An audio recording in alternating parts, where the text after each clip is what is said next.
The land was a canvas of ochre and burnt sienna, stretched taut beneath a sky of infinite, unblinking blue. It was a place of stark truths, where life and death were painted in bold, unforgiving strokes. The sun, a merciless sovereign, reigned over the cracked earth, and the wind whispered ancient stories through the sparse, skeletal canyons.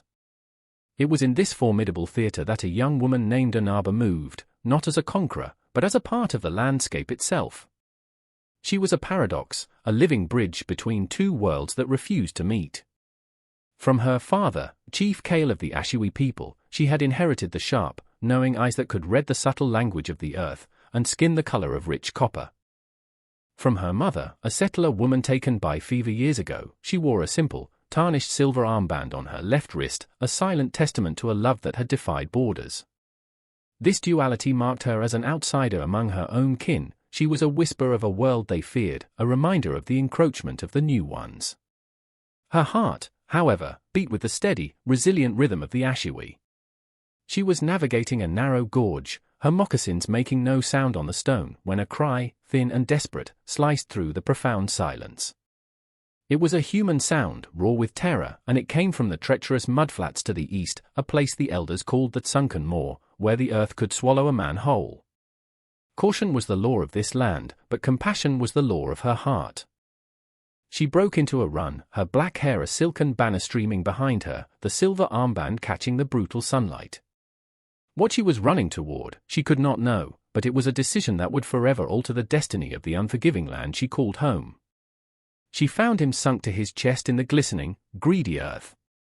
He was a settler, that much was clear from his dust-caked denims and his wide-brimmed hat, which lay half-submerged beside him.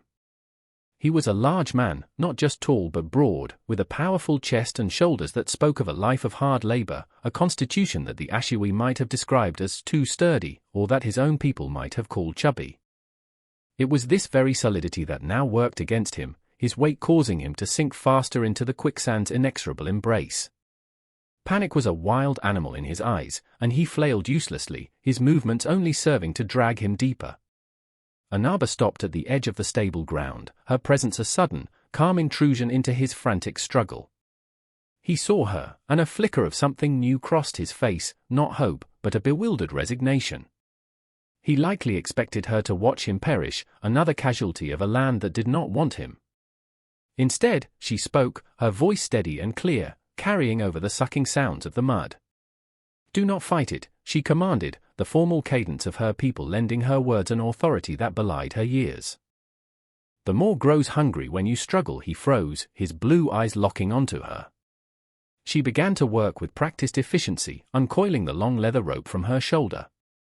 Finding a sturdy, deep-rooted outcrop of rock, she secured one end, her knot swift and sure. Then, inching carefully along a line of partially exposed stones, she cast the other end toward him. "Take it," she ordered. "Be slow. Let the earth release you." He did as he was told, his desperation now tempered by a fragile trust. It was a grueling process, a battle of patience against physics, of her quiet strength against the land's immense gravity. For what felt like an eternity, man and woman were locked in a silent, strenuous communion, pulling and pausing, until finally, with a great, gulping sigh, the mud relinquished its prize. He collapsed onto the solid ground, gasping, covered in a thick coat of grey clay, utterly spent. He lay there for a long time, the sun baking the mud on his skin into a cracked shell, his breath coming in ragged heaves. Anaba waited, her posture one of serene patience, her eyes watchful. She offered him water from her clay flask, and he drank deeply, the gratitude in his gaze more profound than any words could be. When he could finally speak, his voice was hoarse. "My name is Elias," he said, pushing himself into a sitting position.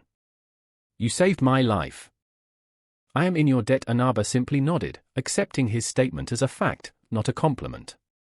In her culture, a life debt was a sacred bond, an unbreakable thread woven into the fabric of honor. She looked at him, truly seeing him for the first time beyond his immediate peril. He was not a fearsome figure, despite his size. His face, beneath the grime, was open and earnest, his expression devoid of the hardened suspicion she so often saw in the eyes of the settlers who pushed ever further into Ashiwi territory. "Why did you help me?" he asked, his question genuine, born of a world where such an act of cross-cultural kindness was a profound anomaly. "You heard a cry," she replied, her answer both simple and deeply complex. "It is the way of my people to answer." She said nothing of her mother, or of the silver armband that felt cool against her skin, a constant reminder of the other blood that flowed within her veins. She helped him to his feet, his powerful frame unsteady, and guided him back toward the trail that led to the settlers' distant ranches. Before he departed, he turned back to her. He had nothing to offer, no coin or trinket. All he possessed was his word.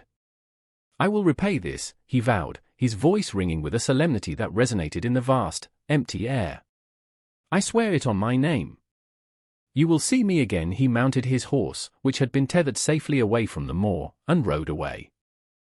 Anaba watched him go, a solitary figure shrinking against the horizon, a seed of an unknown future planted in the barren dust. She felt a deep and unsettling premonition, a sense that the ripples from this one act were destined to become a great wave. For 3 days, an unnatural quiet descended upon the valley. The wind ceased its whispering, and the birds seemed to hold their songs in abeyance. It was a silence that felt heavier than sound, a stillness pregnant with unspoken tension. Anaba carried the secret of her encounter like a smooth, heavy stone in her heart. She told no one, not even her father, Chief Kale. To speak of aiding a settler, one of the Iron Men as the warriors called them, would be to invite scorn and suspicion. A young warrior named Torin, whose ambition burned as hot as the midday sun, had been stoking the fires of fear. He spoke of the settlers' hunger for land, their fences that cut the earth like scars, and their rifles that spoke with a voice of thunder. His words found fertile ground in the anxious hearts of the tribe, who saw their way of life shrinking with each passing season. Torin often looked at Anaba with a particular disdain, his eyes lingering on her silver armband as if it were a brand of betrayal. He saw her not as a bridge, but as a crack in their people's resolve. During this tense waiting period, Anaba felt her isolation more keenly than ever. She would sit with her father in the evenings, the firelight dancing on his wise, lined face, and ached to share her burden. But she could not. She had acted from her own conscience, a place that existed in the space between her father's world and her mother's, and she would have to bear the consequences alone. On the morning of the 3rd day, the stillness was broken. It began as a low, almost imperceptible vibration in the soles of her feet, a tremor that spoke of a great weight in motion.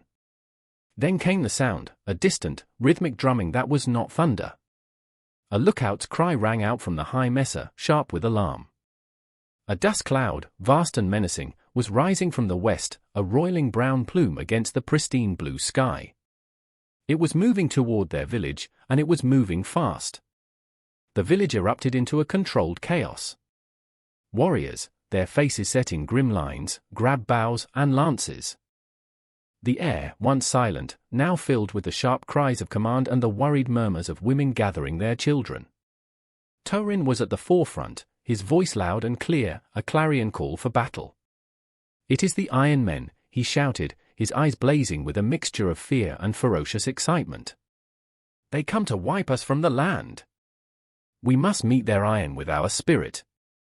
Chief Kale emerged from his lodge, his presence a calming anchor in the swirling tide of panic. He stood tall, his gaze fixed on the approaching cloud of dust, his expression unreadable. Anaba's heart hammered against her ribs, a frantic drum of dread. She knew, with a certainty that chilled her to the bone, who was coming. It was Elias. He had sworn he would return, but she had never imagined this.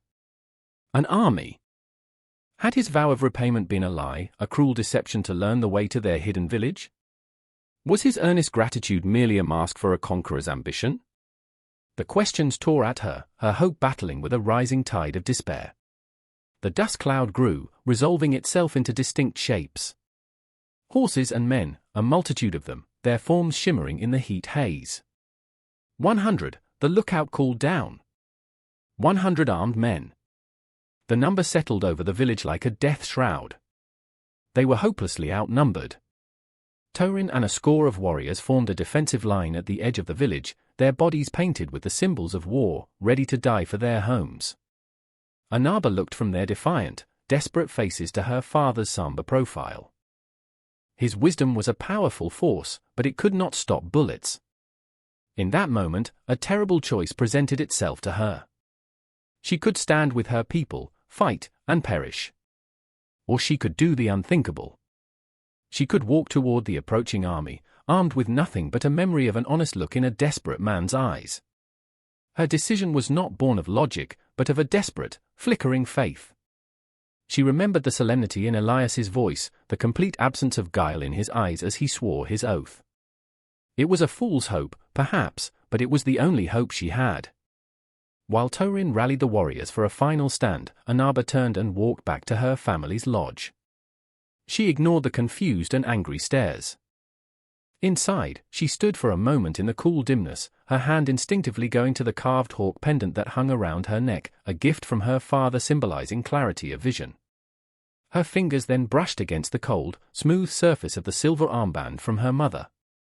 They were two halves of herself, a heritage of peace and a heritage of progress, two worlds at war both outside the village and within her own soul. Today, she would force them to meet. She walked out of the lodge and directly toward the line of warriors. Torin saw her and barked, "Get back, half-blood." This is no place for a woman, but she did not falter. She walked past him, her gaze fixed on the approaching riders who had now slowed, their forms becoming clearer. She could see the glint of sun on rifle barrels, the determined set of their jaws. Her steps were steady, her back straight. Every instinct screamed at her to run, to hide, but she forced her feet forward, one after the other, across the open ground that separated the two armed camps.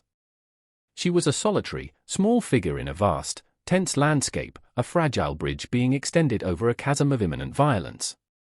The fate of her people, and perhaps his, rested on this desperate gamble. She was walking into the heart of the storm, praying she could calm the winds. It is in such moments, where a single soul chooses courage over fear, that history itself holds its breath. And for those of you watching, if you believe in the power of one person to make a difference, ensure you are subscribed to our channel for more stories of quiet, world-changing heroism. The drumming of hooves slowed to a walk, then ceased altogether. A line of 100 horsemen sat watching her, a silent, intimidating wall of leather and steel. The space between them crackled with an almost physical tension. From the center of the line, one rider moved forward. It was Elias. He dismounted, handing his reins to the man beside him. He was no longer the mud-caked, desperate man from the sunken moor. He was cleaned and dressed in sturdy clothes, his bearing one of authority. He walked toward her, his expression serious, his eyes searching her face. Anaba stopped a dozen paces from him, her heart a wild bird in her chest.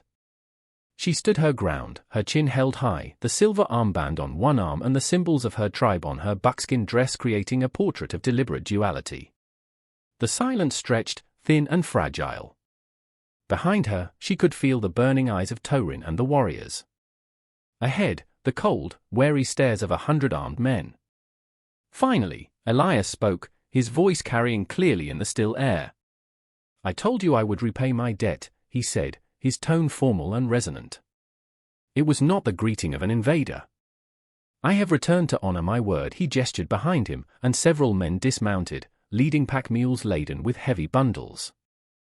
They were not carrying weapons of war, but sacks of flour, bolts of cloth, tools of iron, and crates of provisions.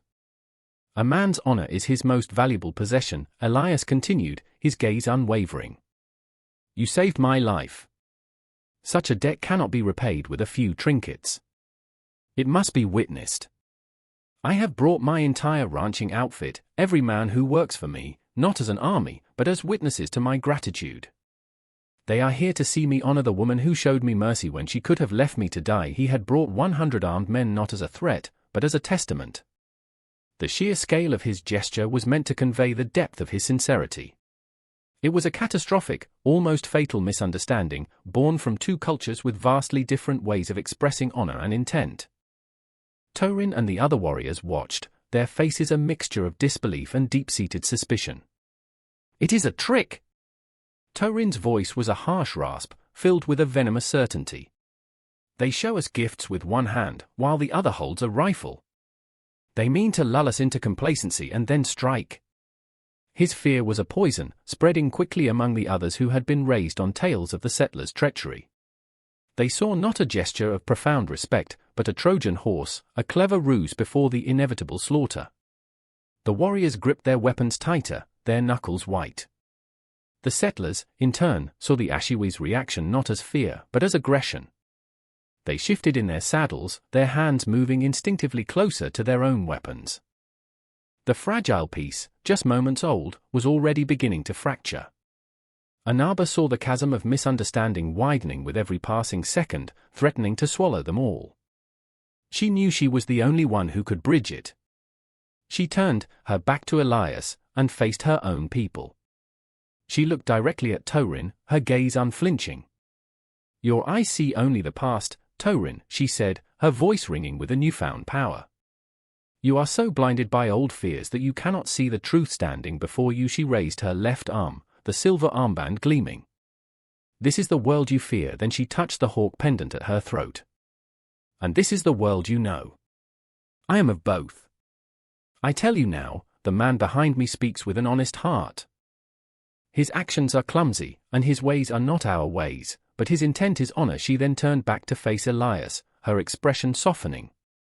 "And you," she said, her voice now softer but no less firm. "You must understand that 100 armed men do not look like witnesses to my people. They look like an army of death. Your show of honor is seen as a declaration of war." She stood directly between them, a lone arbiter in a field of simmering violence, her words a final, desperate attempt to translate the language of fear into the language of reason. It was the moment of truth. The fate of two peoples rested upon a knife's edge, balanced on the courage of one woman who belonged fully to neither.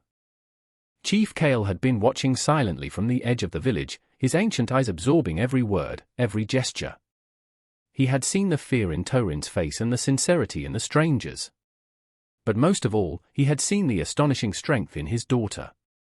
He saw her not as a half-blood, but as a complete soul, embodying the wisdom to see beyond the surface of things. As the tension reached its breaking point, he began to walk forward, his steps slow and deliberate. He carried no weapon. In his hands, he held the tribe's most sacred object, the ceremonial peace pipe, its stone bowl carved in the likeness of an eagle, its stem adorned with the feathers of a hawk. He walked past Torin, offering a silent, stern rebuke with his eyes, and came to stand beside his daughter. He looked at Elias, his gaze deep and piercing, as if searching for the man's very soul. "The words of my daughter are wise," Chief Kale declared, his voice a low rumble that commanded immediate respect from all who heard it.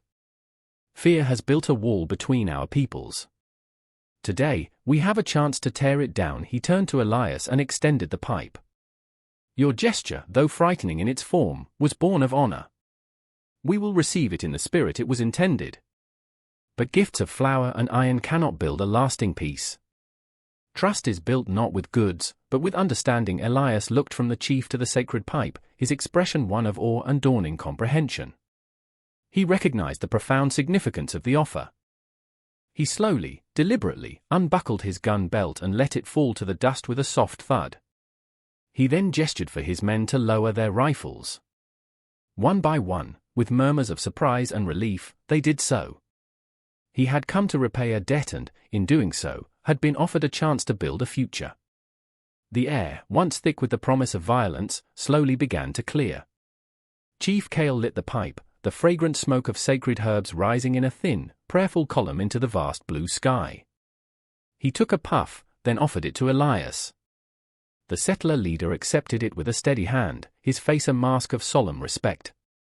He drew from the pipe and passed it back, the ancient ritual of peace unfolding in the space between two worlds. This single act, witnessed by all, was more powerful than any weapon.